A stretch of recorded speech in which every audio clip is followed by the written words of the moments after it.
ಶತಾಯುಷಿ ಮಾಜಿ ಸಚಿವ ಭೀಮಣ್ಣ ಖಂಡ್ರೆ ಇನ್ನಿಲ್ಲ. ವಯೋಸಹಜ ಕಾಯಿಲೆಯಿಂದಾಗಿ ಬಳಲ್ತಾ ಇದ್ರು ಭೀಮಣ್ಣ ಖಂಡ್ರೆ ಅವರು. ಶತಾಯುಷಿ ಮಾಜಿ ಸಚಿವ ಭೀಮಣ್ಣ ಖಂಡ್ರೆ ಅವರು ನಮ್ಮನ್ನೆಲ್ಲ ಆಗಲಿದ್ದಾರೆ. ವಯೋಸಹಜ ಕಾಯಿಲೆಯಿಂದಾಗಿ ಬಳಲ್ತಾ ಇದ್ರು ಇವರು. ಬೀದರ್ನ ಭಾಲ್ಕಿಯ ನಿವಾಸದಲ್ಲಿ ಭೀಮಣ್ಣ ಖಂಡ್ರೆ ವಿಧಿವಶರಾಗಿದ್ದಾರೆ. ತಮ್ಮ ಮನೆಯಲ್ಲೇ ಚಿಕಿತ್ಸೆಯನ್ನ ಕೂಡ ಪಡೆದುಕೊಳ್ತಾ ಇದ್ರು ಭೀಮಣ್ಣ ಖಂಡ್ರೆ ಅವರು. ತಂದೆ ಭೀಮಣ್ಣ ನೆನೆದು ಸಚಿವ ಈಶ್ವರ ಖಂಡ್ರೆ ಭಾವುಕರಾಗಿದ್ದಾರೆ. ಭಾಲ್ಕಿ ವಿಧಾನಸಭಾ ಕ್ಷೇತ್ರದಿಂದ 4 ಬಾರಿ ಶಾಸಕರಾಗಿ ಆಯ್ಕೆಯಾಗಿದ್ರು. 1992ರಲ್ಲಿ ಮೊಯ್ಲಿ ಸರ್ಕಾರದಲ್ಲಿ ಸಾರಿಗೆ ಸಚಿವರಾಗಿಯೂ ಕೂಡ ಸೇವೆ ಸಲ್ಲಿಸಿದ್ದಾರೆ. 2000 ಇಸ್ವಿಯಲ್ಲಿ ಪರಿಷತ್ ಸದಸ್ಯರಾಗಿರ್ತಾರೆ ಭೀಮಣ್ಣ ಖಂಡ್ರೆ. ಶತಾಯುಷಿ ಮಾಜಿ ಸಚಿವ ಭೀಮಣ್ಣ ಖಂಡ್ರೆ ಅವರು ನಮ್ಮೆಲ್ಲರನ್ನೂ ಕೂಡ ಅಗಲಿದ್ದಾರೆ. ಈಗಾಗಲೇ ವೈಯಕ್ತಿಕ ಲೈಫ್ ಇರ್ಬೋದು ಅಥವಾ ಅವರ ರಾಜಕೀಯ ಜೀವನ ಇರ್ಬೋದು, ಎಲ್ಲವೂ ಕೂಡ ಅತ್ಯುತ್ತಮವಾಗಿ ಇದ್ದಂತಹ ನಾಯಕ. ಸೊ ಈಗಾಗಲೇ ಭಾಳಷ್ಟು ಶ್ರೀಗಳು ಕೂಡ ಆಗಮಿಸಿದ್ದಾರೆ. ಅಂತಿಮ ದರ್ಶನವನ್ನು ಕೂಡ ಗಣ್ಯರು ಕೂಡ ಈಗಾಗಲೇ ಪಡೆದುಕೊಳ್ತಾ ಇದ್ದಾರೆ.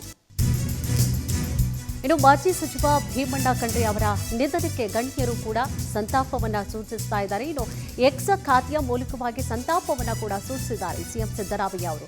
ಹಿರಿಯ ರಾಜಕಾರಣಿ ಭೀಮಣ್ಣ ಅವರ ನಿಧನದಿಂದ ದುಃಖಿತರಾಗಿದ್ದೇನೆ. ಶರಣ ಚಿಂತನೆಗಳ ನೆರಳಂತೆ ಬಾಳಿದಂತಹ ಧೀಮಂತ ನಾಯಕ ಅಂತ ಇನ್ನು ಭೀಮಣ್ಣ ಅವರ ನಿಧನದಿಂದ ನಾಡಿಗೆ ತುಂಬಲಾರದಂತಹ ನಷ್ಟ ಆಗಿದೆ.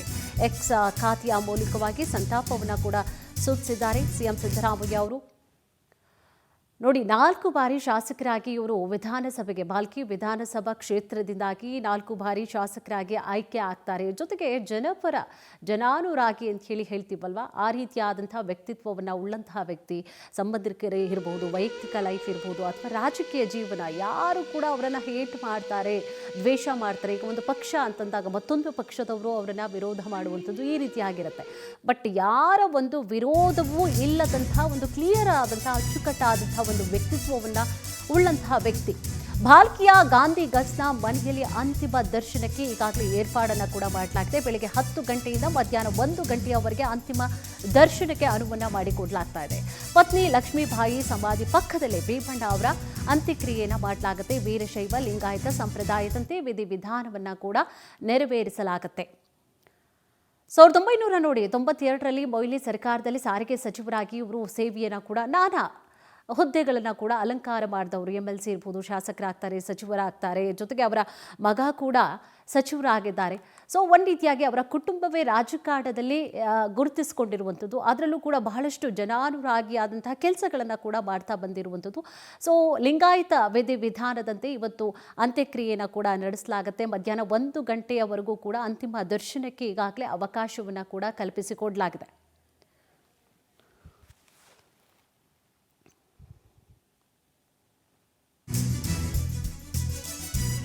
ಭೀಮಣ್ಣ ಖಂಡ್ರೆ ಅಂತಿಮ ದರ್ಶನ ಅಂತ್ಯಕ್ರಿಯೆಗೆ ಈಗಾಗಲೇ ಸಿದ್ಧತೆಗಳನ್ನು ಕೂಡ ಮಾಡಲಾಗಿದೆ. ಪತ್ನಿ ಲಕ್ಷ್ಮೀಬಾಯಿ ಖಂಡ್ರೆ ಸಮಾಧಿಯ ಪಕ್ಕದಲ್ಲೇ ಅಂತ್ಯಕ್ರಿಯೆಯನ್ನು ಕೂಡ ನೆರವೇರಿಸಲಾಗುತ್ತೆ. ಭಾಲ್ಕಿಯ ಚಿಕ್ಕಲ್ಚಂದ ರಸ್ತೆಯಲ್ಲಿ ಇರುವಂತಹ ಜಮೀನಿನಲ್ಲಿ ಸಿದ್ಧತೆಗಳನ್ನು ಮಾಡಲಾಗಿದೆ. ಭಾಲ್ಕಿ ನಿವಾಸದ ಪಕ್ಕದಲ್ಲಿ ಸಾರ್ವಜನಿಕ ಅಂತಿಮ ದರ್ಶನಕ್ಕೆ ಈಗಾಗಲೇ ಅನುವನ್ನು ಮಾಡಿಕೊಡಲಾಗಿದೆ. ಭೀಮಣ್ಣ ಖಂಡ್ರೆ ಅಂತಿಮ ದರ್ಶನವನ್ನು ಈಗಾಗಲೇ ಗಣ್ಯರು ಕೂಡ ಪಡೆದುಕೊಳ್ತಾ ಇದ್ದಾರೆ.